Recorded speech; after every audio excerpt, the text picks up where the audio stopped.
Good afternoon, everyone. Welcome, welcome, welcome. Good afternoon. Welcome to Beyond Baroque Literary Arts Center.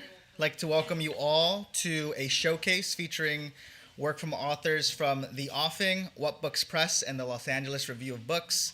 My name is Jimmy Vega. I'm the assistant director of Beyond Baroque.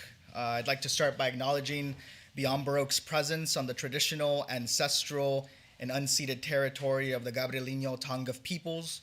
We acknowledge the wrong done to these peoples through settler colonialism, genocidal practices, and the violent disposition of their land. As an arts organization, we are committed to uplifting indigenous communities, their stories, and cultures. For those who don't know, Beyond Baroque is Los Angeles' oldest literary arts center, located here in Venice, California. We are based out of the original Venice City Hall and support writers and help cultivate new writing through our extensive program of writing workshops, readings, and performances. We're extremely fortunate to be gathered here this weekend to celebrate the sociality of poetry with you all. Please consider sticking around today, visit our bookstore, support our writers in purchasing books. As you know, we have garden spaces, we have a gallery upstairs, so please stick around for all of that. And this year, we've also just been so fortunate to offer most of our programs without charge, for free, and that's all thanks to the generous donations that y'all have made and becoming members to Beyond Baroque. So please, if you are interested in becoming a member, visit our bookstore clerks in the bookstore. And additionally, as we kind of close out the year, we're really excited just to kind of pick up where we've left off this year. And introduce some new exciting things for next year, including an interdisciplinary reading series that will feature experimental films and soundscapes, sound artists with poet Daniel Tiffany. So do check us out, be our friend on social media channels, and join our mailing list for all of that. A big special thanks to our staff who has really done a tremendous amount of work in making this all happen. Thank you to our executive director, Quentin Ring, Yvonne Salinas, our programs coordinator, Eric Alberg in the booth. We have Jessica Wong in the bookstore. Pablo was here in the bookstore earlier, so thank you to all of the work that you've been doing to make this all happen. And a big thank you to all of our readers tonight as well. We're really excited to have you here with us today. But enough of that. First off, we'll start off with The Offing, an online literary magazine publishing creative writing in all of its forms and genres, offering a home for new and emerging writers. To help welcome our featured readers from The Offing is The Offing's very own publisher, Ashaki Jackson. Thank you.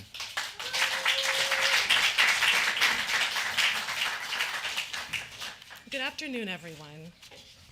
On behalf of The Offing, I want to thank our host, Beyond Baroque, for allowing us to bring to the microphone the written work that we've been celebrating over the past several years. We also thank Yvonne Salinas for the invitation to join the festival today, and Beyond Baroque's North Stars, Quentin Ring and Jimmy Vegas. Hi. Thank you. We are also appreciative of the fundraising, the social media, and the accounting, and the AV that has been keeping Beyond Baroque afloat. It's a lot of work, and we are really grateful to you all. So now to our first reader. Michael A. Reyes is a college educator, children's picture book writer, and poet. Michael joined The Offing nearly 5 years ago and has served at the helm of our notable poetry department. A recipient of VONA, Community of Writers, and Fine Arts Work Center fellowships, readers can experience his poetry in the Acentos Review, Queen Mob's Tea House, and Pank, among other publications. He is currently developing his debut poetry collection on anti-Mexican public health policy in the United States. Welcome, Offing editor Michael A. Reyes.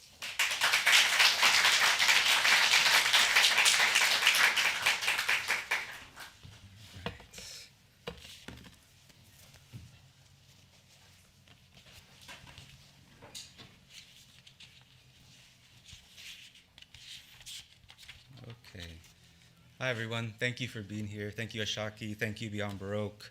I have 4 poems that I want to read, and this first one is titled Origin Story.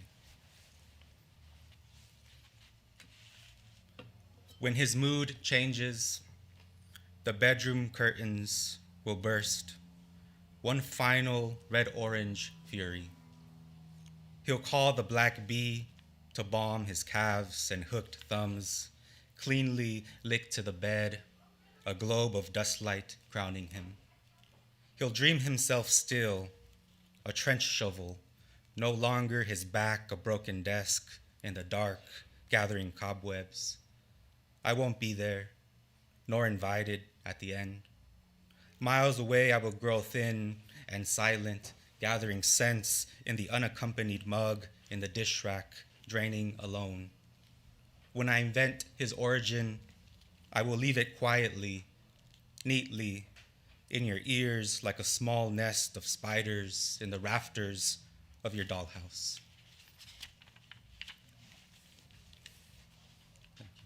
The second poem is titled Carmelita Michael, and it's inspired by the bath riots that happened in the 19th century along the Texas and El Paso, Texas border. And that riot was sparked by a teenager named Carmelita. Carmelita Michael. The bridge is one thing and one thing every day. The bridge she walks back when the day is dim. At the beginning and ending is always filth. A hand in a bathtub, in a sink bowl, scouring and scouring numb white her face. Before the long line of ritual waiting at the border bridge for stripping and collecting and laundering the dress, her sandstone body inside the dress, before delousing her head full of dark auburn hair and hushing her leather sandals to a whisper thin with heat, before the unsmiling rind of their fingernail on her tongue was a wick and her body was invented a nation of lice. She had a name and a color. She says, but not today, my obedience, my immense hunger. I will stand still, clothed, and launch a single pebble, a single bottle cap, will become thousands, will become thunderous flutter of monarchs, lashing the dull white faces and border fences that demand us to come lightly. Laughable, their squalor, their failed flights and fear of the small, harmless thing. When they write this, Michael, they'll write this off as assault. I am a memory you won't remember, but hold. When you hold this, Michael, hold this truly, deep in the craters of your molar and leather boot skin of your palm. The bridge was always a bridge toward you.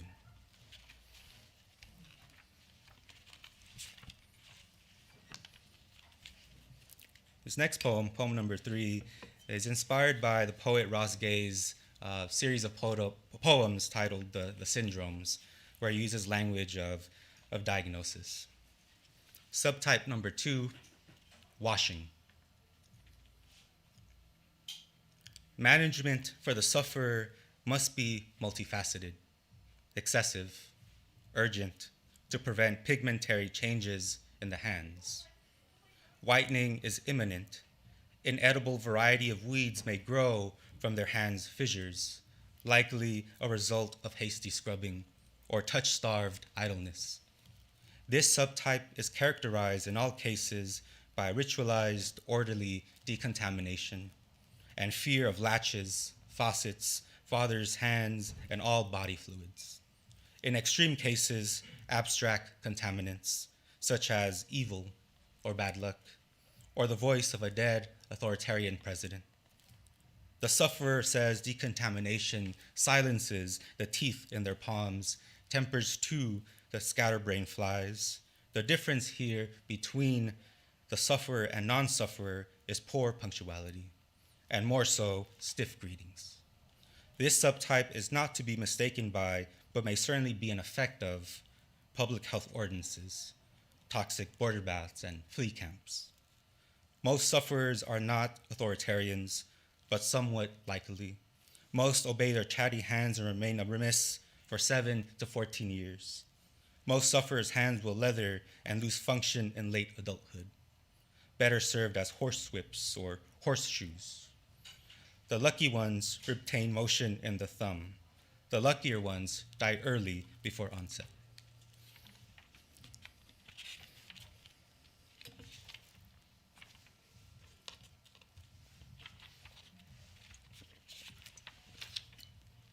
Okay, and this is my last poem. And this poem is a cento remix assemblage, not really sure how to categorize this, but it's composed of original lines, but also the lines of Latinx, Latina poets that I admire a lot. Nation building, or washing hands. And it begins with an epigraph. Because medical discourse has the power to naturalize racial categories, it also, in some cases, naturalized social inequalities. This land is a bewildering faucet of false signs. In my period of exile, hunched over the bathroom sink, I brush with every frayed bristle, the teeth chewing in the palm of my hands for the perfect shade of red, like an arrow pulled from a dove. If our father told us, then if our teacher told us, we believe in the ritual. I am dirty and so I am fed. The knocking at the door in my chest is not consent, but the boiling of their bodies' wants. Imagine being as gross as they fear. Imagine the things that shed from you turning into something that survives even the apocalypse. Can I ever love these asphalt cracks and dust smiling up at me? More praise instead, more hands shielding the knives away. More hands to my breastbone for some small gesture of tenderness, for this masterpiece of anatomy I cling to. When there is no manual for surviving this, yet the water still runs and the peach tree still rises, somehow us existing, some will call this from other planets, dirty adjectives for my big brown continent. I will call us instead hands of velvet, hands of Sherpa, hands of twill, to hold rest like the jawline of my beloved holds an eyelash.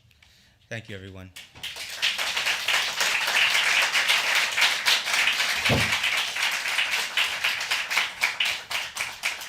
And just a quick note, if interested, I have free chapbooks of these poems inside the bookstore, if you're interested. Thank you so much.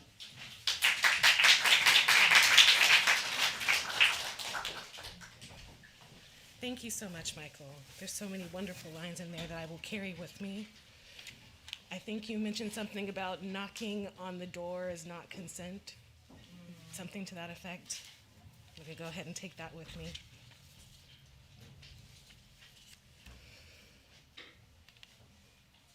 Jose Hernandez Diaz, a 2017 NEA Poetry Fellow and Pushcart Prize nominee, is celebrated for his mastery of unraveling everydayness into a magical departure in his prose poetry.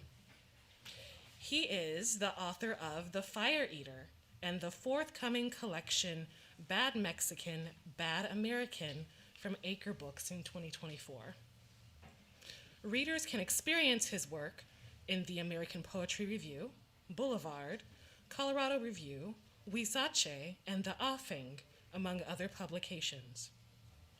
Jose leads creative writing workshops for Beyond Baroque and edits for Frontier Poetry. Welcome Offing contributor, Jose Hernandez Diaz.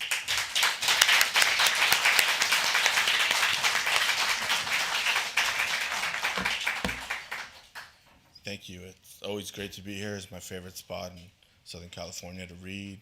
It's good to see some folks from the workshop here. I actually am going to read 4 random prose poems that are forthcoming in Puerto del Sol. And sometimes when I pick the poems ahead, I think about it too much, and I read it like in the mirror, and it's awkward. And so these are just still kind of fresh and new to me. So this first one, thank you to Ashaki, the Offing, Beyond Baroque, Jimmy, everybody.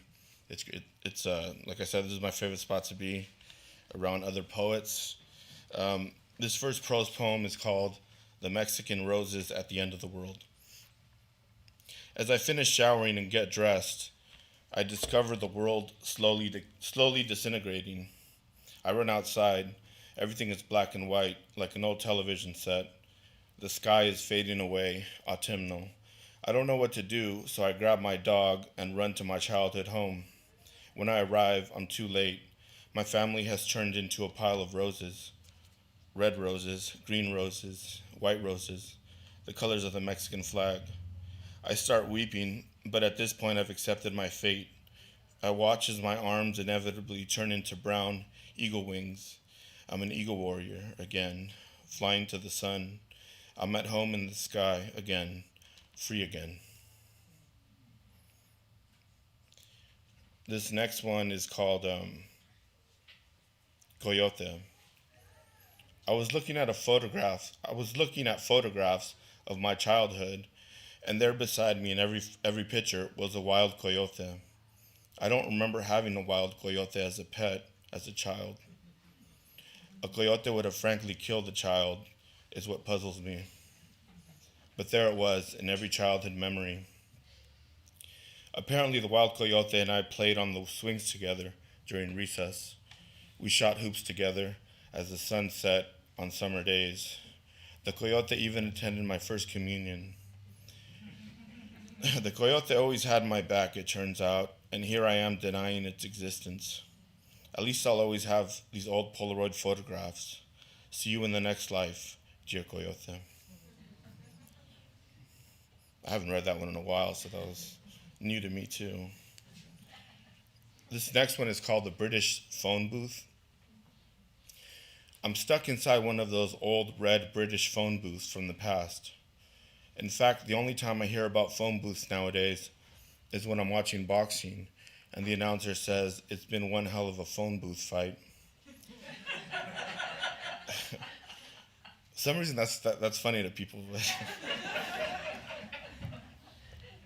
Outside of the phone booth is rain and fog. No one notices me inside the phone booth. Maybe I like it after all.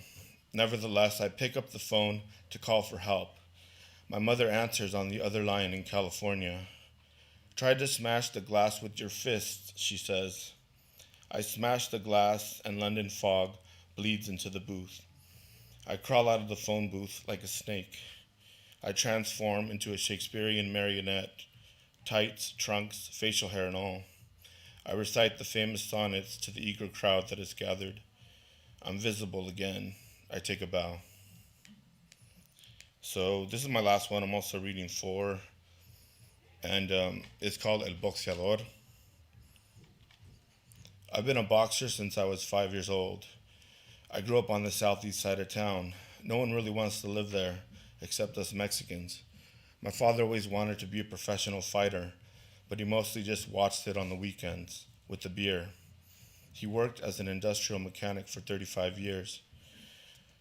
That's how he paid for my boxing training. When he saw I didn't care much for tools, he taught me the right hook. He said, "We are Mexican fighters. We rarely use the jab.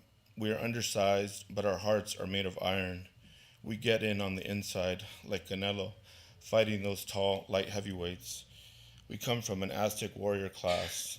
Boxing isn't a sport, mijo," he'd say. "It's a religion. The boxing gods don't forgive." Thank you.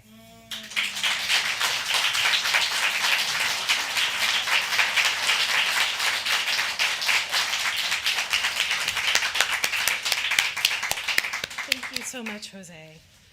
And from your work, I'll be taking the image of your family turning into roses, the color of the Mexican flag, white roses, red roses, green roses, and the idea that a coyote can have your back. When I grew up, I had a invisible friend named Mr. Nobody, shapeless, but always getting me into trouble. Didn't know I had the option of a coyote. Gonna revisit that with my parents. And last but not least, Gabrielle Civil is a Detroit-born Black feminist performance artist. She has premiered over 50 performance artworks worldwide, most recently the Deja Vu Live at Beyond Baroque. She is also the author of 4 experimental cross-genre works, including The Deja Vu, Swallow the Fish, Experiments in Joy, and Ghost Gestures. The prevalent thread in her work is to open up space. A former Fulbright Fellow and Rima Hort Man LA emerging artist, Gabrielle teaches at California Institute of the Arts. Please welcome Offing Interview feature, Gabrielle Civil.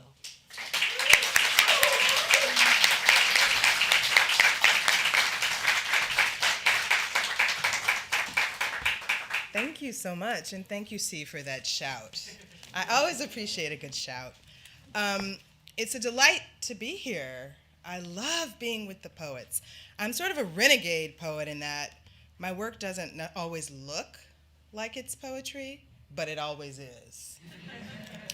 In that spirit, I want to read something from The Deja Vu, which is a work that I activated here in Beyond Baroque, and I'm so thankful to everyone here at Beyond Baroque, Quentin and Jimmy and Yvonne. I'm so thankful to Ashaki, wherever you went, there you are, for the opportunity to be back in this space, which was so wonderful. And at that time, we were kind of calling on different sort of energies and presences that for us were important to speak and name. And at that time in my heart was Wanda Coleman, but I didn't say her name during the show. And so I said, uh-oh, Wanda's gonna be mad at me. So I'm gonna read a little piece from the Deja Vu from Blue Flag, which is the text that I wrote about an experience that I had with some of Wanda Coleman's work and also about my love for Wanda Coleman. So this is a little from Blue Flag from Mama Wanda. The black poets are dancing again, stomping, getting down, throwing down. Reginald Shepard doing the gay boy skip, and Natasha Trethewey poured into dark blue jeans so tight and boots so high-heeled, she never lifts her feet from the ground. Doesn't have to. Just snaps her fingertips, moves her hips. Who else was there? A throng of who's who, future heavyweight poetry prize winners, maybe even you. Now memory, blur. In a small town in Ohio, this Mecca, a dance floor. The white man who organized it wearing a tuxedo like a butler, dancing along to old school funk and rhythm and blues, and Rosa and I were in the groove. We've always been very good girls, very good girls. Both skipped a grade, top of the honor roll, spit polished scholarships and all the rest. But we still like to dance. And Rosa was doing one of her patented moves, body roll, shift, turn, and twist, when she wrenched her knee the wrong way. Ow, maybe you better ice that, I say. It'll be okay, she says back, and ends up doing physical therapy for months. Does all art start from injury? One of my colleagues likes to ask. And Mama Wanda, I guess enough people believe that's true. Because when they talk about you, they start with your pain, your poverty, your big black personality, how you could be wrong, maybe just didn't give a fuck, but I decided to start with something else. About a year ago, I was invited to write an introduction for the reissue of Wanda Coleman's first poetry chapbook from 1977. Recently, I heard a wild story that she had 2 different contract offers in 1 week. One for this tiny book with the chance for a larger book later. The other from a music company for $5 million to own everything she would ever write. She chose the former because she wanted more freedom in her future and didn't have any regrets, she said, until her oldest son, Tony, passed away from HIV/AIDS 20 years later, and she thought how maybe $5 million could have come in handy while he was sick.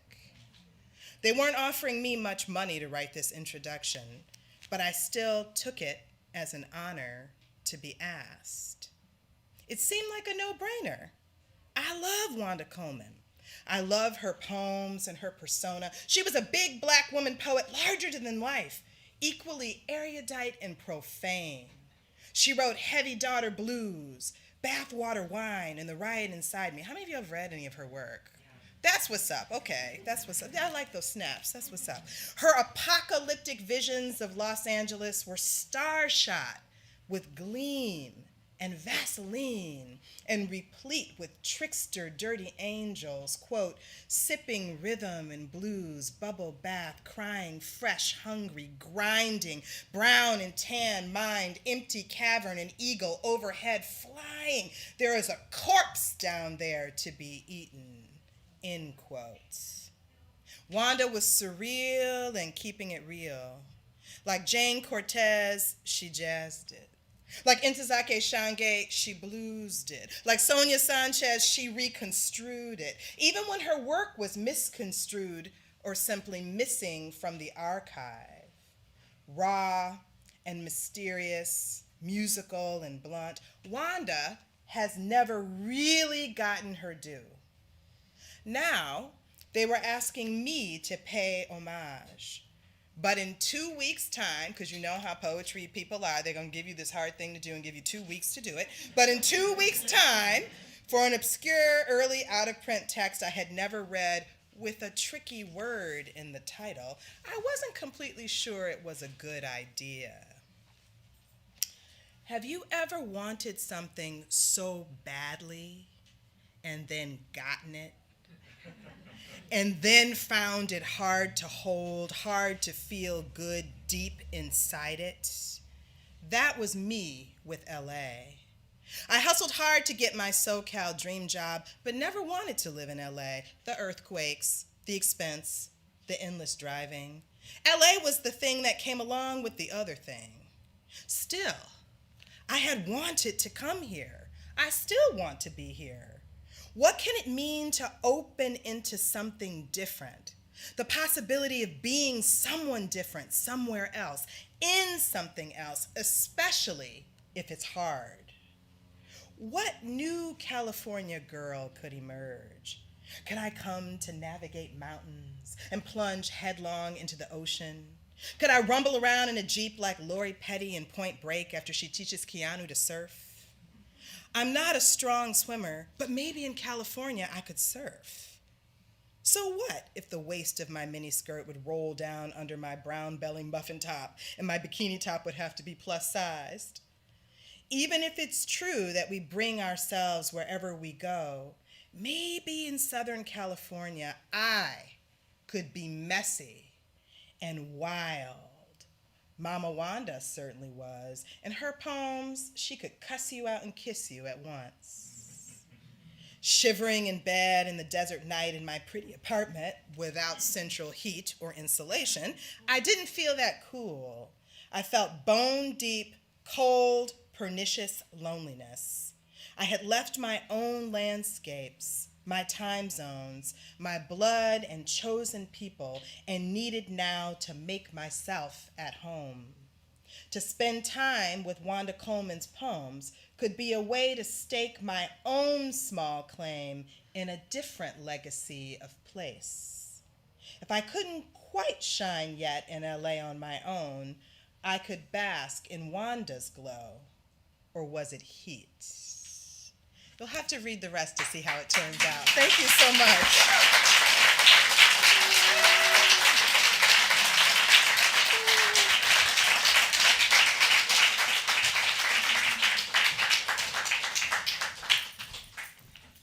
Thank you so much, Gabrielle. I'm really glad that you're here in Los Angeles. And, I got a lot of love for Wanda, so thanks for reading that. That was a real treat. Can we give it up for the offing one more time? Yes, please. Y'all are amazing.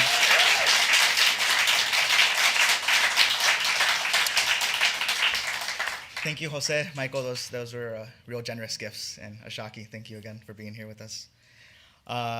Next up, I'd like to welcome What Books Press, a press born here in Los Angeles, which seeks to publish authors who express the human condition through the use of striking language. To help us welcome our featured What Book Press authors, we have one of the founders of What Books Press, a poet, a good friend of Beyond Baroque, Gail Wronski.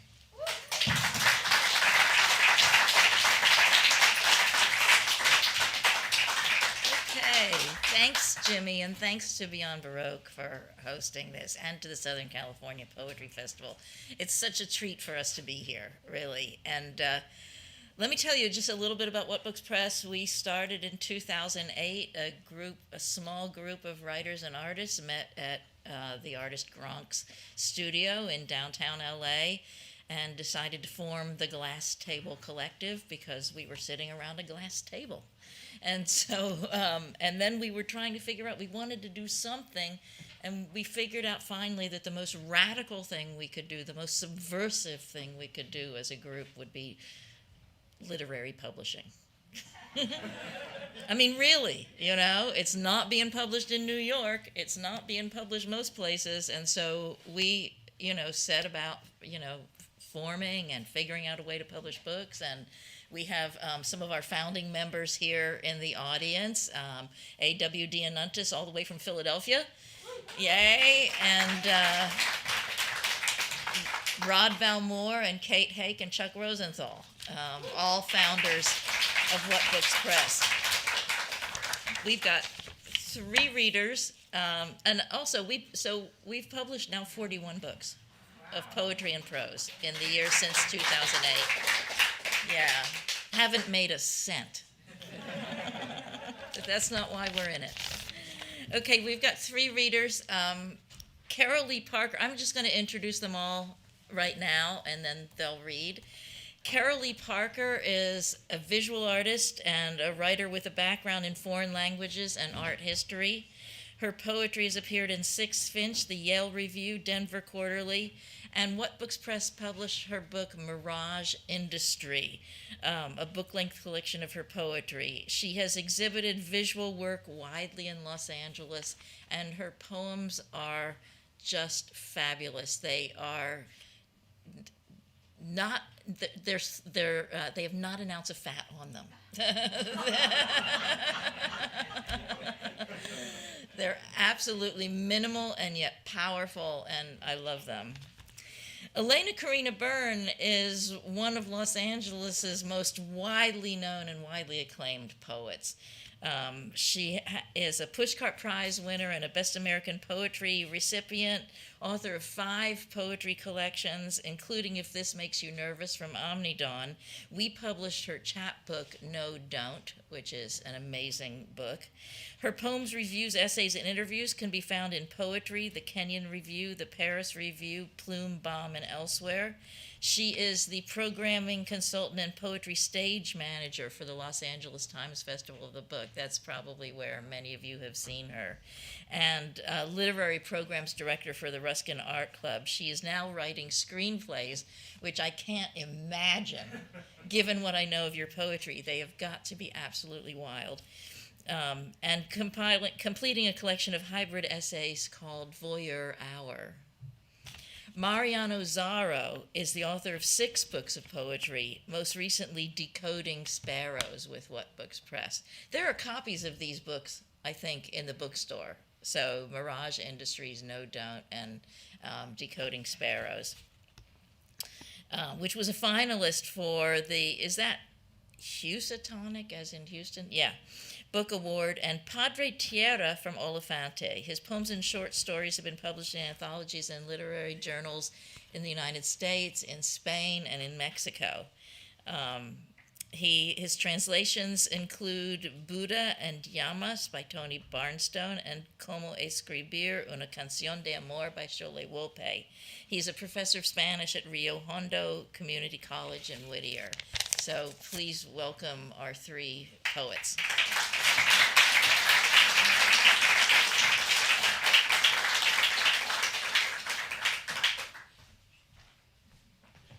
Thank you, Gail.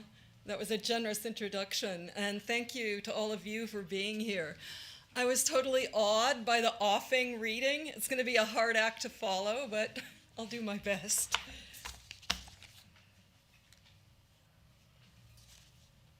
Formalities.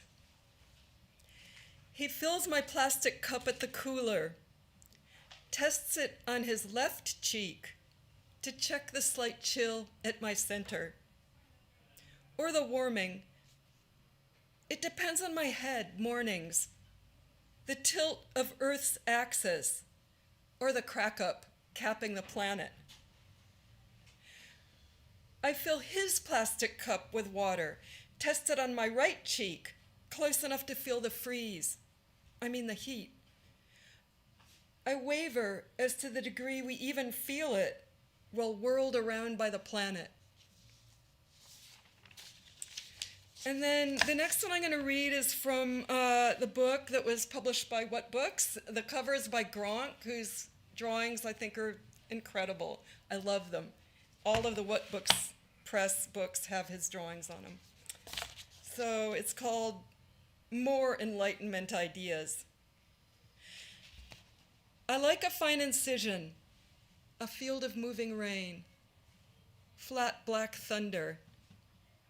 Considering the body is hard to inhabit, considering coldly, the faculty of reason favors whip, leash, collar. And we don't know what's down there. A soul, or just more animal than I care to handle. This next one was suggested by something a student told me after class down at LA Trade Tech. So the first part is in her name, Atifa, and the second in her sister's name, Samira. The second part is kind of made up. Can you guys hear me okay? Yeah. Okay. Lottery visa, Atifa. It landed on my name, not my sister's. Samira found her own way out of Eritrea to another country, Ini. Over the Sudan border, through the desert, something happened on a Libyan road. I sent hundreds of queries, subject, missing woman. No return message. Samira. Yes, I took that road through the desert. The wind had a name. Further, they ordered us off the bus after a few words with the driver. The eye of God hung from his mirror and watched us all dive for our papers. Past an oasis, women were selling a kind of fruit. In another world, I might have been able to taste it.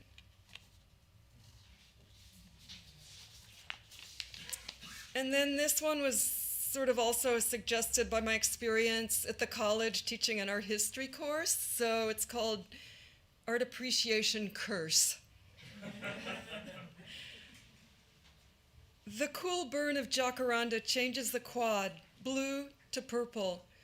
One spring semester, my class roster weighs at 80 students and thins like the fabric of civilization.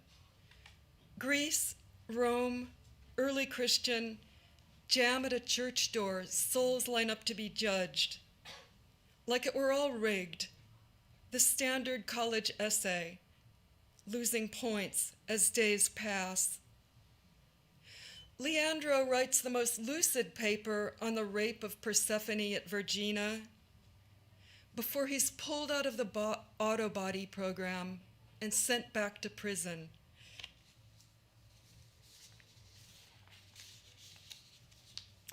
The next one is question.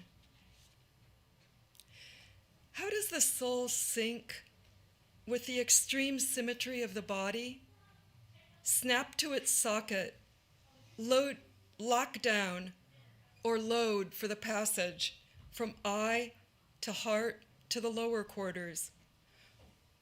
Rowing along, capsized, spondy, free, or other, in intense light more proper to dreams? How does it hang there, fold at the shoulder, or drop to the boneyard of Latin fragments?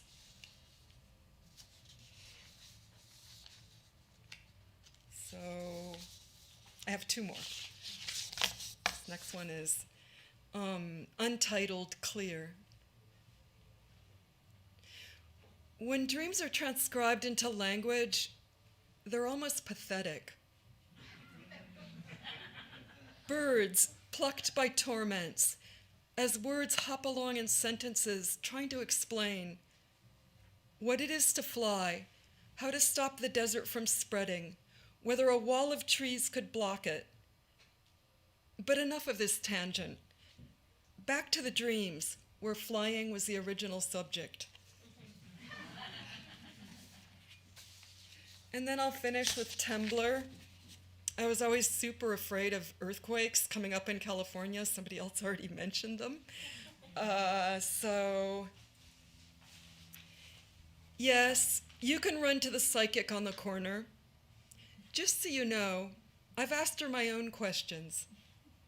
She pried open my palm and delivered a pearl of wisdom. Weeks later, Etienne walked off. I just let him find another love for his poster bed engraved Carpe Diem. That in itself is a fate or a fortune. Sunk in my hand, years we labored quietly above the San Andreas.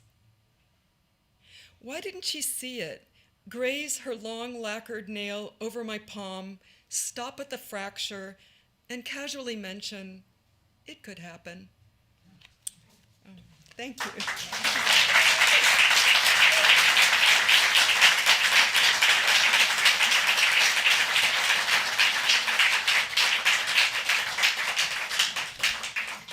Oh, I can see you.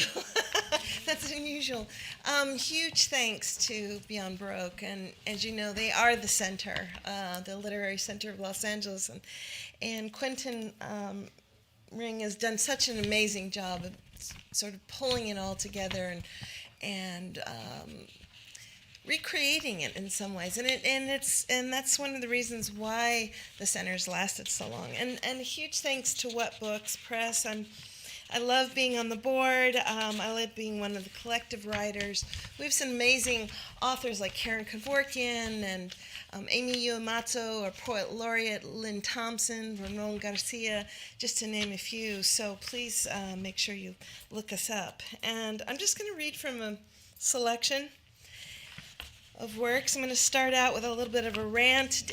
Damien Hirst, the artist, I don't know if you know him. You know him by the shark floating in a tank of resin. It's time. Damien Hirst died in the pillbox. In the hurt love of God, in the shark tank, same place you put yourself in danger. In secret, in the butterfly wings, solace ripped from blue flight. Motor-driven, paint-splattered loophole dial to the child you were. It's a shit-hour sense of consciousness, seal broken, and monstrous world access easy, located on his dot. See it? Crossing the crosswalk, doing his Leonardo thing, that theater life drawing from which you take a stuffed animal in the dark act out into the open again. A piano must fall on you. What else is there to death and the art hymn of the body you hate? New arrangement of diamonds in the skin skull sees fit to call as glittering is seeming and seething. Words teeming between your teeth where you can't breathe, where you'll live medicine forever in the darkened blue bygones of extinction. Like this, suspended, your relic head upright as your reputation.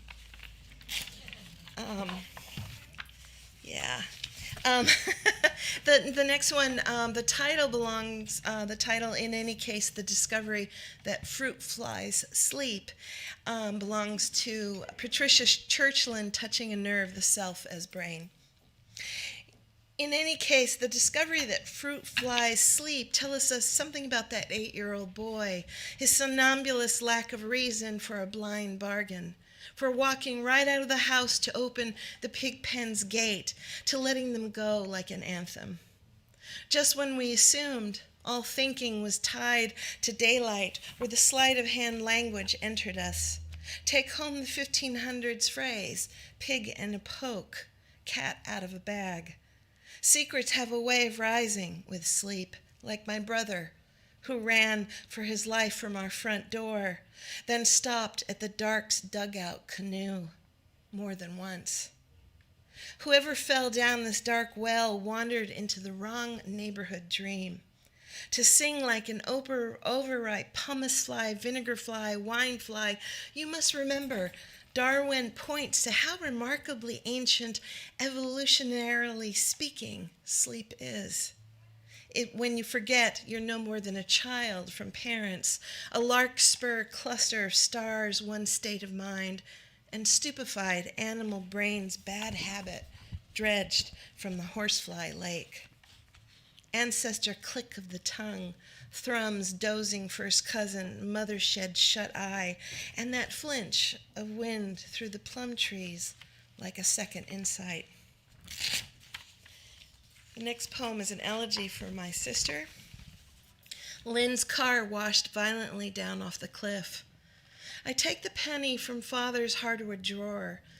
I turn the standing upright penny, its copper head cold, turn and turn till a small whorl well of a circle that bores into the center of the brick laid in our fireplace. Brick dust cradle, thumb place. This fireplace is wingless and cold. The penny multiplies in swarms. 9 cloud coffins full of pennies are open and floating as bees float, looking for my ears. Lynn's car washed violently down off the cliff. I am too young to drive. Today, all memory ruins downstream to the bee swarm, becomes a plea from then till now, grows reason's garden pulled out at the roots. There's an ocean treading its own water to the waist of the coastline, water skin flexing. I am standing upright, absent me in a house full of grief and thievery, above the thumb place. I was a child there once, both boy and girl, standing upright. I turned the penny over on the dark desert brick in the fire, stepped into the cold downstream ruin of bees swarming in the hard rain's garden. I did not know what I was doing. It was all made of the same shape and sound down there. This next poem was when he who will not be mentioned was our president, and people were trying to get in, sometimes via the ocean. Sophie Calle is a wonderful French artist. You'll just have to look her up. She's one of my heroes. Sophie Calle, now take care of yourself. No one gets to be happy here unless happy means pain is exquisite. Follow us to the animal bedroom, all the way to the drive-through chapel and walkabout child fairy tale day, hour it takes to become a stranger. Where you can't see you, your hand on the heart like a small anvil. Where mothers will make mistakes, politicians appear speaking from sea trash, and border wires mounting meshed lingo. There will be a money jar, pink hot water bottle, one duck-handled umbrella rifle waiting for you. What fathers can make gunpowder snuff for the blind? But come here anyway to this continent in a floating wardrobe boat. Follow the past to its missing solitude. This is where you will weep from your eyes only, making no sound, as if all along your voice voyaged away from cage, far from your body. And my last poem was the first poem that I wrote for If This Makes You Nervous, way back, I think it was early 2017. Rachel Whiteread is an English sculptor who casts negative space. And it's also about my half-sister who died. And there's an epigraph, Chantal Ackerman. I was always like an old child. And I want to say in advance thank you to my co-readers. Everyone's been amazing in this festival. You could almost lick those sugar cubes stacked in sleep, find the hexahedron arc floating today's ocean, missing its human animal leaving home. Grief is an impression of a missing table under the table, a body departed withdrawn from the body, floating, the color of Halloween candy wrappers. I lived a whole afternoon under the leftover houseboards in our dying garden after my one sister died, half sister, half death of my thinking about death at 9. A black hole can be measured by the sheer speed of what is orbiting around it. If you withdraw one object from its space in a room, measure what's left, all the empty parts, you have a child inside a box thinking outside itself. Thank you.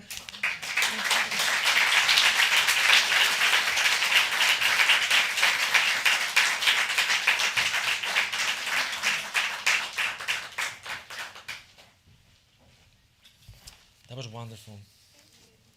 Thank everybody for being here today. There are seats available in the back, and also there are 2 beautiful chairs here that we can move. So, anyway, thank you, Beyond Baroque, and thank you, What Books, for inviting me to be part of this reading. In 2019, I was lucky enough to publish Decoding Sparrows with What Books. I want to read the title poem, and I think it's significant because we all learned this morning about another shooting in a club yesterday or early this morning.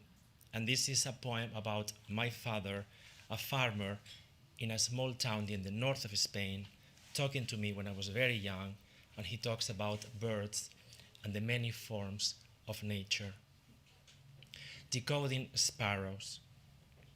My father and I on the balcony watched dozens of sparrows walking on the roofs across from us. A sparrow doesn't really know how to make a nest, he says. They are messy. Now, a stork does different. A stork makes a perfect nest. My father looks at the clouds. Can you tell a male from a female sparrow?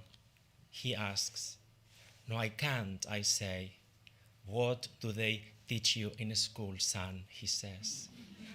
Look, male sparrows have a dark stain on the chest, like a bib or an apron. Females don't. And I look, and there they are. Chests with aprons, chests without aprons, everything in order, dirty or clean, white or black, male or female. I cross my arms against my chest. My father doesn't look at me, and then he says, but we are not sparrows, you know. Thank you. I'm going to continue with another vignette from my childhood. The title is Brother. And this is another conversation, this time with my mother. Brother, who is this boy? I ask my mother. I am pointing to a black and white picture framed on a bookshelf. He is your brother, she says. The toddler is standing next to a stroller, wears a small hat. It's a summer day. This is not the first time I have seen the picture. This is the first time we talk about it. I am 6 years old. Where is he now? I ask. He is dead, my mother says. What happens when you die? I ask. Where do you go? Nobody knows, she says. Everything is the same. Everything is not the same. How did he die? I ask. Fever, dehydration, she says. What is dehydration? I ask. He died of thirst, she says. He was born April 27th, 1960. He died July 18th, 1961. It was a Tuesday. I was born April 15th, I say. Yes, April 15th, 1963. It was a Monday, she says. All my children came to me. All of them. all but you, my mother says. I looked for you. I had to look for you because I was old, they said. Where was I ask. You were inside your father, she says. Did my brother have toys, I ask. Yes, she says. But I told your aunts to take everything away. The toys, his shoes, all his clothing. You shared the same crib though, but not the clothing. I couldn't do that to you. Was he better than I am, mother, I ask. She touches my hair. He was strong, she says. He brought you here.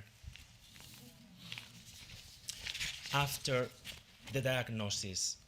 These are new poems or newer poems. I take language from medicine, biology, and other disciplines. After the diagnosis. The diagnosis was not precise.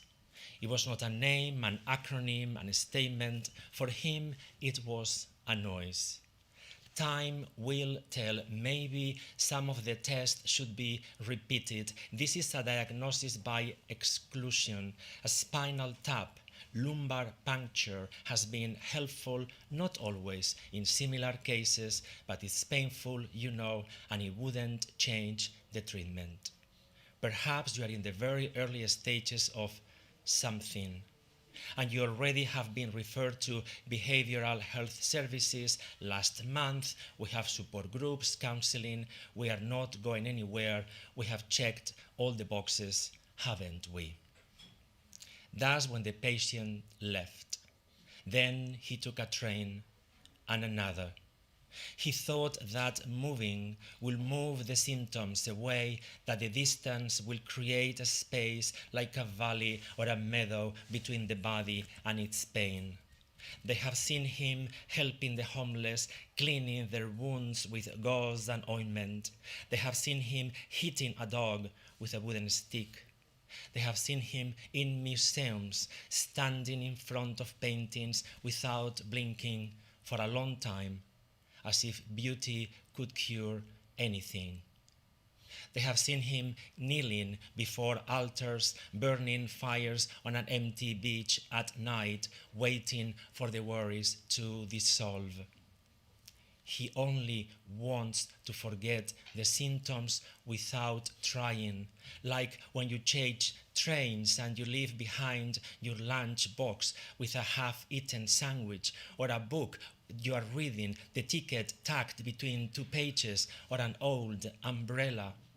But he cannot forget the body, because the body doesn't forget you. The body follows you wherever you go and sleeps with you every night, like a lover who cannot breathe without your lungs and without your eyes, cannot wake up the next morning. And this is my last poem. It's called The Weight of Sound, and it's a dialogue, and one voice is in English and the other voice is in Spanish. And thank you everybody for being here today. The weight of sound, el peso del sonido. Sir, you know how this works. Just delete the last syllable of your words. Para seguir adelante, yes, to move on, you have to be lighter. Tan solo una sílaba, only one, yes. La última sílaba, the last syllable, that's right. For example, camino becomes camí. Libertad becomes liber. Amatista, amatis. Nadie me entenderá. They will understand. Millions of people are already done with the upgrade. Me da miedo el cambio, tanta pérdida. Change may be scary, but you don't lose much. Few sounds here and there. Me da tristeza. It's not as sad as you think. You are shedding weight, remember. Algunas palabras tienen solo una sílaba. Of course, some words only have one syllable. I am aware of that. puedo decirlas por última vez. Yes, you can. Some of them. You can say them one last time before crossing. Adiós, mar, sol, sal, luz, bien, mal, más, pez, pan, sí, ser, paz, tú, voz, no. Thank you very much.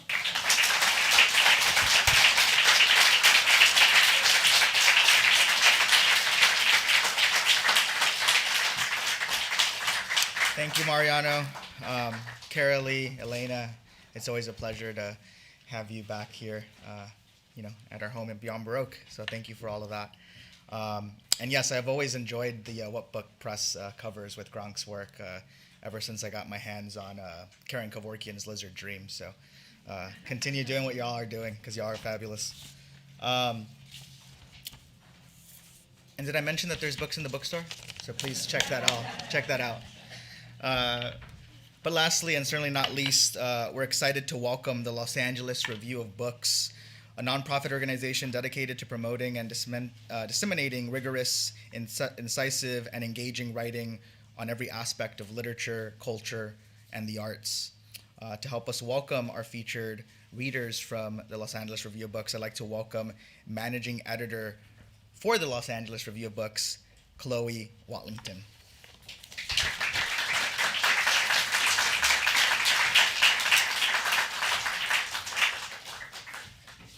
Hi, everyone. That was amazing. Thank you. Thank you, Jimmy, for welcoming us and introducing us, and thank you, Yvonne Salinas, for the invitation. I'm always excited to be out with the poets. I always get stuck with the essayists, and it's like these long sentences that are all in paragraphs, and it's so boring. So thank you for letting me hear these words bounce off the page. It's been really exciting. And it's really cool to be at Beyond Baroque, because Beyond Baroque played such a dominant role in the making of an LA literary scene. From Wanda to the present, and it's just really cool to see it still blossoming and growing, and to hear all these great poets today, which we wouldn't be able to hear unless all of you came out. So thank you for coming out, because you totally could have just streamed true crime documentaries or watched the Kardashians, but you came out and you supported us, so thank you. It actually does mean a lot. All these poets you're about to hear are in our magazine. I don't know if you know this, but the Los Angeles Review of Books has a print magazine. Did you know that? Oh, really? Oh, cool. I didn't bring any because I wanted to keep it mysterious, because nobody knows we have it. So I didn't bring any to show you, but we put out this beautiful magazine, and we are lucky enough to have Elizabeth Metzger, the first reader, to help curate the poetry that goes in that magazine. So all the poets you'll hear today, including Elizabeth, are in that magazine. And when Yvonne first wrote us and asked us to put together a panel of poets, my first thought went to Elizabeth, because so often the people behind the scenes of the literary marketplace don't have time to write or read or come out to these festivals, or maybe they're not the ones that are invited for whatever reason, maybe booksellers too, all of us at these different presses, I'm sure, experienced this. So I just really wanted to invite Elizabeth, and it was an easy ask, because she's not, her contribution to editing the Los Angeles Review of Books does not preclude her publishing. She has an amazing publishing record, including a full-length collection, which I think she'll read from today, coming out in April from Milkweed Editions, called Lying In. Her poems have appeared in The New Yorker, Paris Review, Poetry Magazine, American Poetry Review, The Nation, and the Academy of American Poets Poem a Day, among many others. Her prose has recently been published in Conjunctions, Literary Hub, Guernica, and Boston Review. And like I said, she's the poetry editor at the Los Angeles Review of Books. So, Elizabeth, please.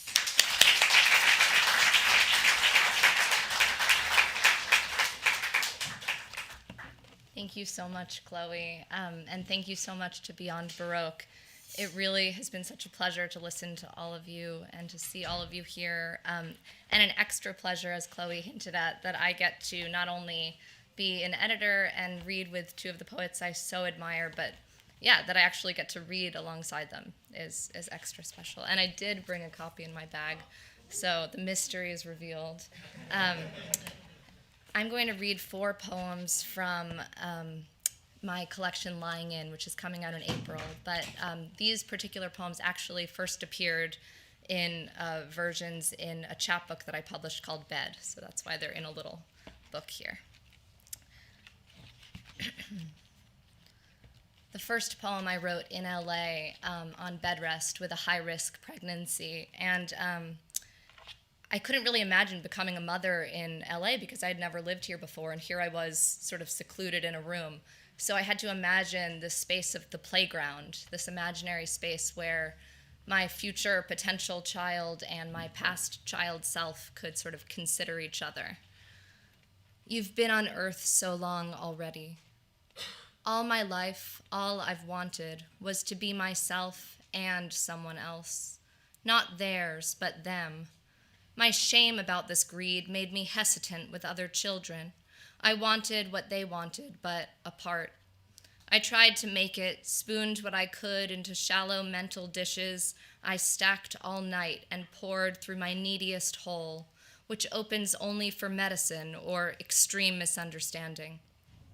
My teeth browned from too much thirst too late. My eyes bulged from noticing what I wasn't meant to be. There was a playground I went to and can't take you. The first thing I did daily was look for a place to hide or flee. There were plenty of gates and wide enough trees, but I stayed off-center, just beyond the sprinkler's range. The others played until they snacked around me. Sometimes they cried.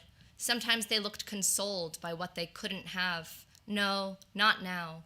The boundary of things, the boundary of time. I wish this for you. Come soon, to be withheld. They were so freely asking for more world.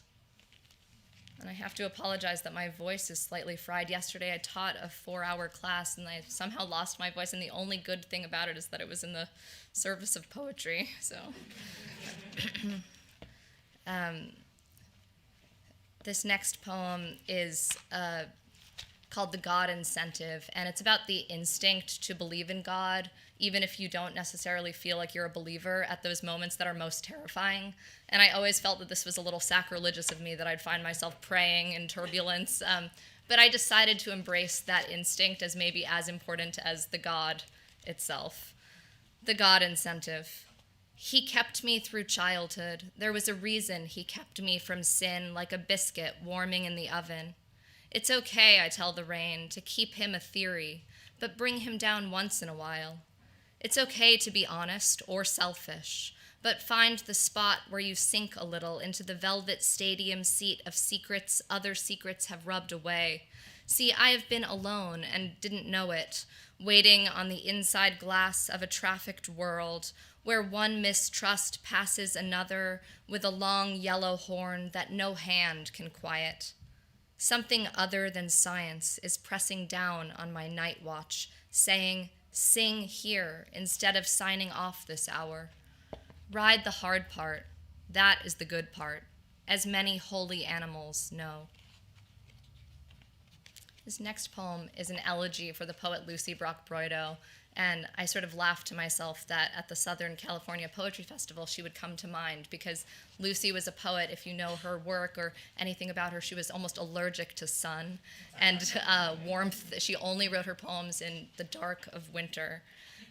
So when she died sort of suddenly after I moved out to LA, something about the place got tied up in her death, because I knew she'd never visit me here. The impossibility of crows. Oh, also the title comes from a Kafka aphorism, and she loved Kafka. It's an aphorism that sort of imagines what heaven might be. The impossibility of crows.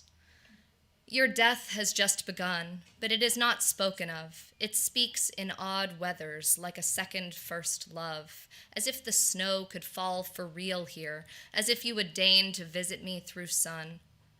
There are no directions. The edges of your death are smudged and round, like ash or a watch whose accuracy is the least of its worth. There is no clear ill will. There is no bronzy heaven. You will come to me instead, though I never came to you, won't you? It's not too late yet. It hasn't been blood or sex, not even the spirit or splinted ambition. Today I will stay for just the last, unafraid, adoring avalanche of you. As if my life had wound itself up and let go with yours, a made metal crow, acting born, choosing its crack time, then tiptoeing off your branch of the world. And the last poem I'll read is a love poem, a sort of postpartum love poem. It's a coming back to romantic love after sharing this new kind of love for children. Desire. It is for you I put the children to bed, or come, I will keep the house awake for you. The floor is fluttering with tongues. I step through and you step after me, laughing. These are toys.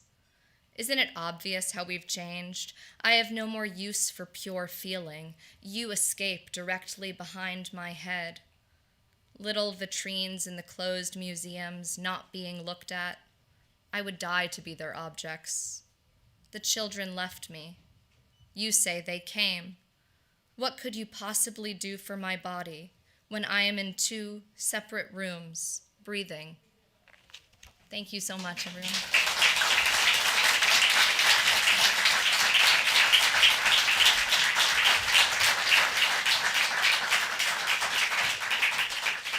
Thank you, Elizabeth. That was great. I love some mama lit. It gets so overshadowed by daddy content.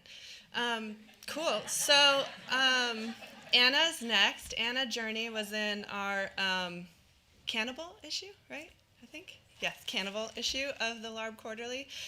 She is the author of poetry collections The Judas Ear, The Atheist War, Goat Silk, Vulgar Remedies, and If Birds Gather Your Hair for Nesting, which was selected by Thomas Lux for the National Poetry Series, and the essay collection An Arrangement of Skin. She is an associate professor of English at the University of Southern California. Please give it up for Anna Journey.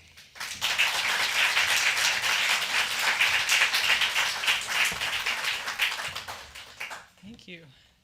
Such a pleasure to be with you all today and to be at Beyond Baroque, such a stalwart supporter of the arts, and to celebrate all these authors from The Offing and What Books and the Los Angeles Review of Books.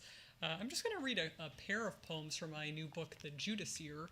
And this first one contains a fertility clinic called Golden Egg, which is, as you know, is an allusion to the grim fairy tale, The Golden Goose.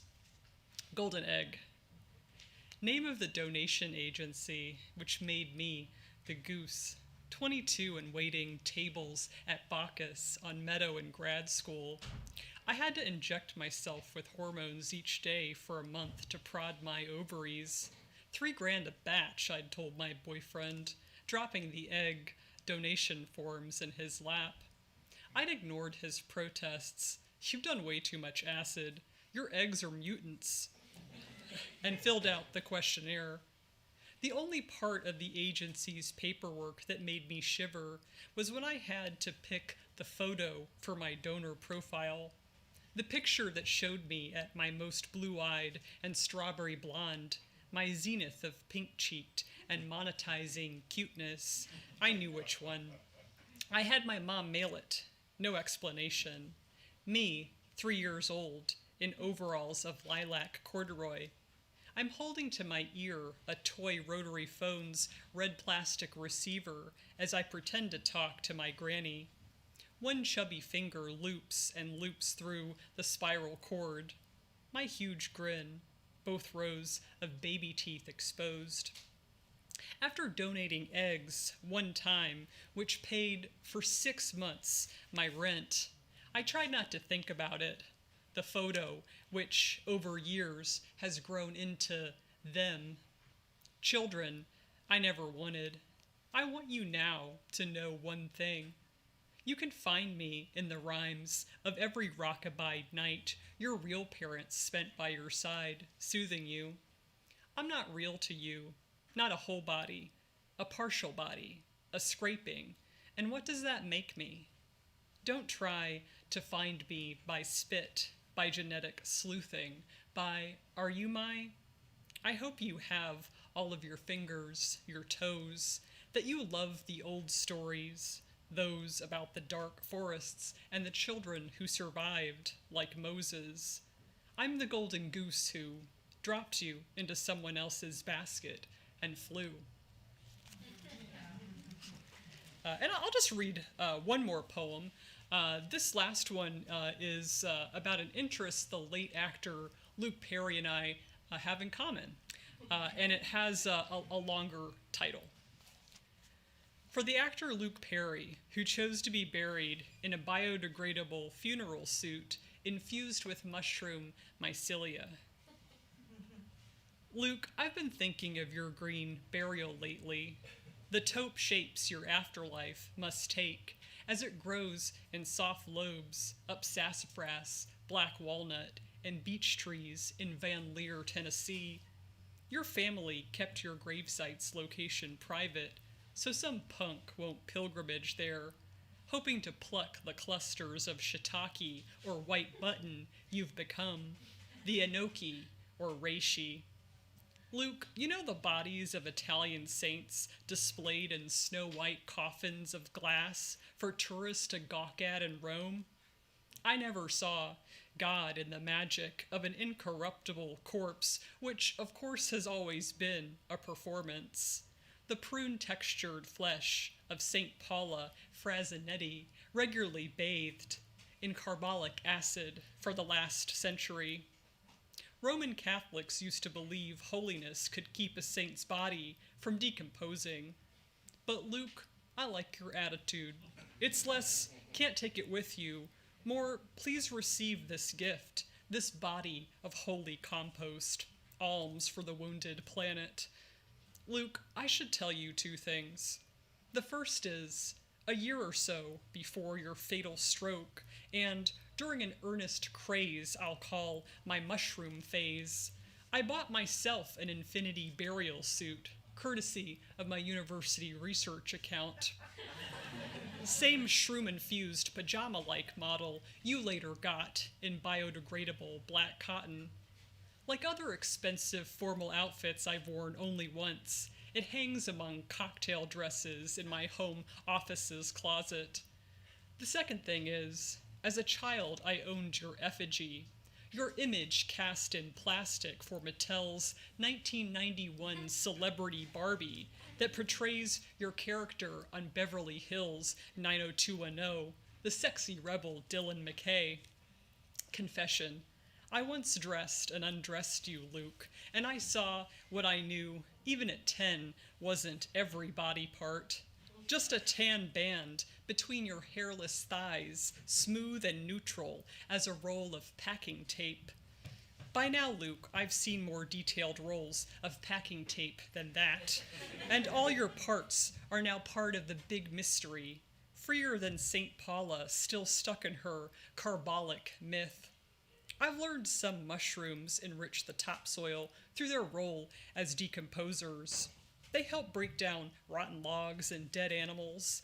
The fungi degrade carbon-based toxins too, including the petroleum products and industrial chemicals we absorb through our skin, carry in our bloodstreams throughout our lives.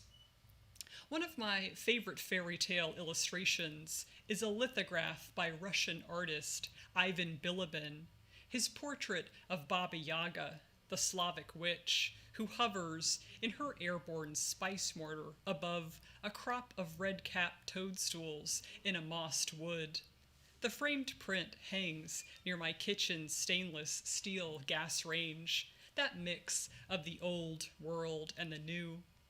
Now, when I stand at the stovetop stirring a sauté, I glance at the enchanted, mushroom-swarmed forest, Luke, and think of you. I don't only recall your heartthrob Barbie doll, all cragged and broody profile and miniature red corduroy zip jacket. I think of your late-in-life incarnation as ecological ambassador to the underworld, who has already, and unlike the preserved Roman saints behind glass, returned without a shin bone or a wisdom tooth intact, but as risen flesh, shape-shifting, everlasting. Thanks a lot, you guys.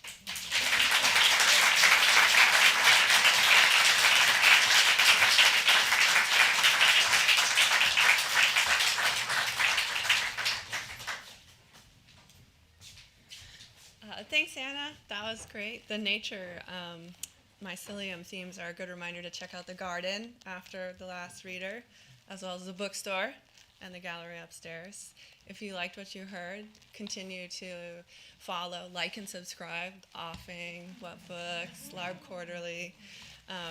It's probably on a website somewhere on the internet. You could find it. Okay, so our last reader of the whole panel, it's all over, is Allison Hedge Koch, a rising star. Recent honors include 2022-2023 UC Mellon Dean's Professorship, the 2021-2022 California Arts Council Legacy Artist Fellowship, 2021 AWP George Garrett Award, and the 2021 induction into the Texas Institute of Letters, among many other awards. Her latest release is Look at This Blue from Coffee House Press in 2022, and she contributed to our most recent issue called Isn't It Uncanny? Please give a very warm welcome to Allison Hedge Koch.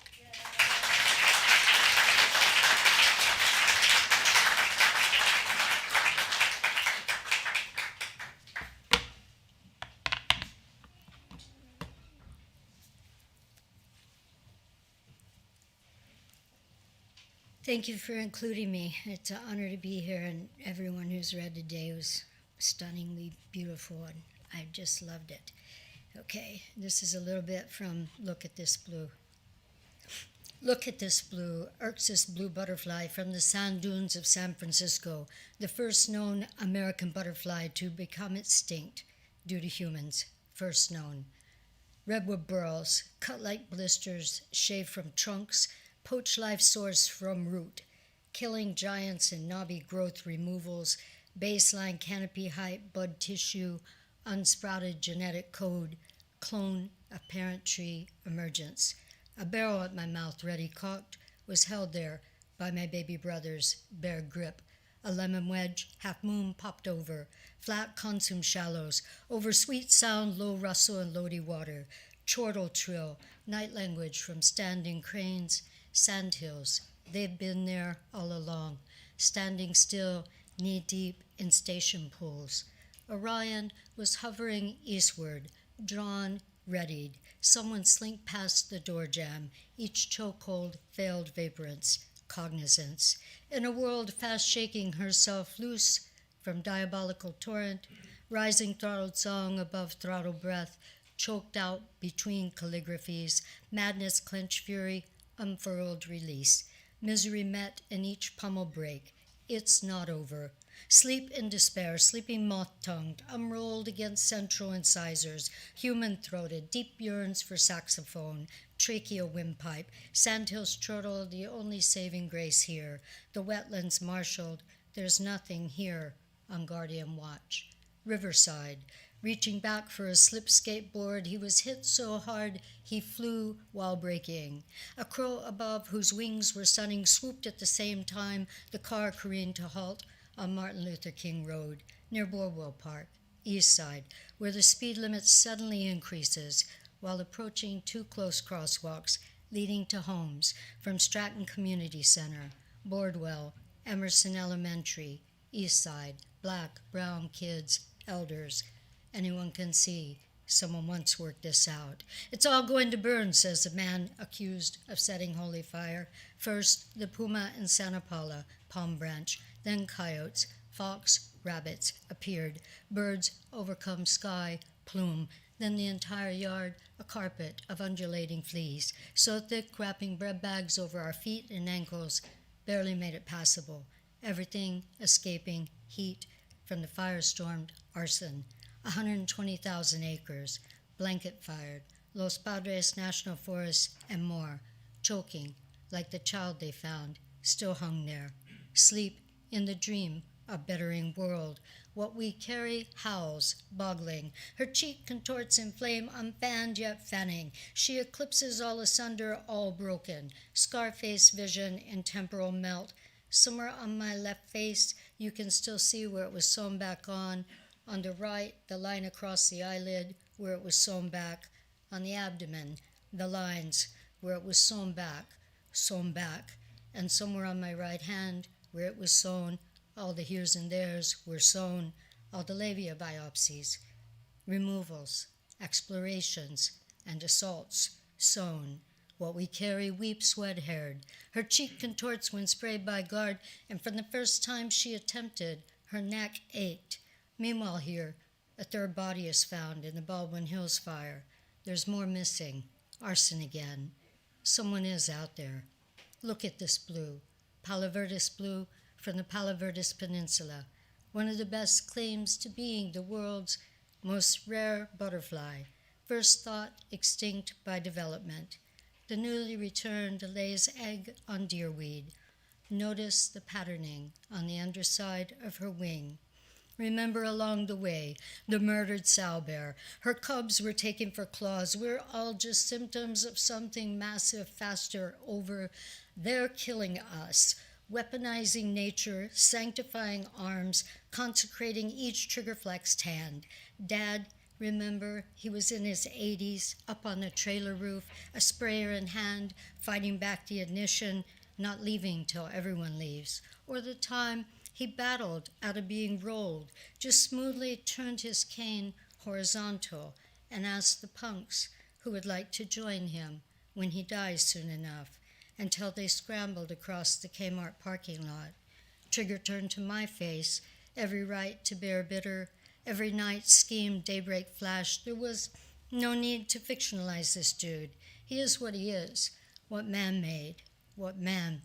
Sliced squamous first somewhere in my mid-20s, missing children, women, taken somewhere. For me, it was a gully, a pond, a base, a van, a hall, a window, broken branch and canopy, trees like fingers like stiff blade through my right hand, bones separating knuckles like gales, tearing muscle, bearing my keen weight. He was too idiotic to merit note past criminal code when pressing limits and cruelties as a method of stopping poems so they could not escape. No matter the musescape, Santa Ana's, floods, frost on the orange grove. All it counted elsewise was any snowfall on Topa Topa. Something was lost on a death wish facade that called himself a man. There were ghost knocks pounding behind my head on the wall when he tried to stay there. Behind us was Liminaria, a town of a camp, now some suburbia development. Then was all sorts of workers like us, growers since 1893, Rancho Cespi, Floricantos, La Lucha we would go, Santa Paula, Fillmore, Piru, Oxnard Strawberries, Satakoy Records, Ventura, Gold Beaches. I came from the camps, not these, but I served these children in this camp. Decades ago, one Olive Land 7-year-old girl wrote, "My eyes are the green of August." I still see her eyes, her August now. Fingers raked, pulled from pit, what remnant left there, left there. Let love lead. Let hand that pummels rest. Let face rest. Let face relieve. Let shoulders lock high, tight, recede. Let your feet cracked, worn, ease. Let your back, stiff, sore, bend open. Let your lungs swell breath like ocean, and let all of us be unbroken. Take heart, earth hears every tremble touch. It feels each foot and listens now. Bring her justice, protection, peace. Thank you.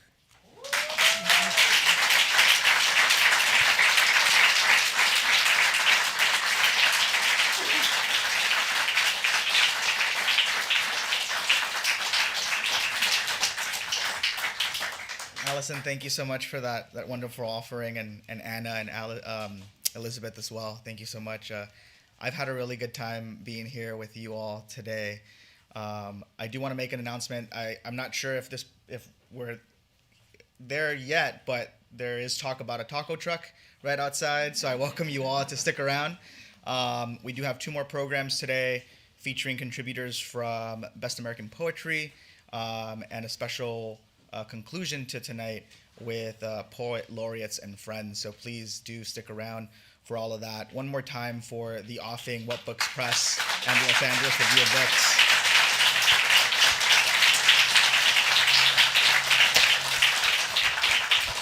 Thank you so much. Be well. You know what's in the bookstore.